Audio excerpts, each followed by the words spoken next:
టీవీ72 news కు స్వాగతం. నేను మీ మనీషా.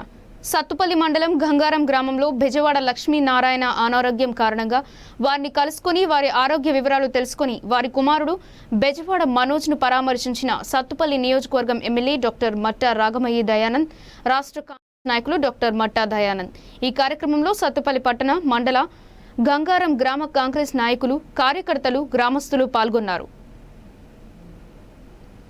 సత్తుపల్లి మండలం గంగారం గ్రామంలో బెజవాడ లక్ష్మీనారాయణ అనారోగ్యం కారణంగా వారిని కలుసుకుని వారి ఆరోగ్య వివరాలు తెలుసుకుని వారి కుమారుడు బెజవాడ మనోజ్ ను పరామర్శించిన సత్తుపల్లి నియోజకవర్గం ఎమ్మెల్యే డాక్టర్ మట్టా రాగమయ్యి దయానంద్, రాష్ట్ర కాంగ్రెస్ నాయకులు డాక్టర్ మట్టా దయానంద్. ఈ కార్యక్రమంలో సత్తుపల్లి పట్టణం, మండలం, గంగారం గ్రామ కాంగ్రెస్ నాయకులు, కార్యకర్తలు, గ్రామస్తులు పాల్గొన్నారు.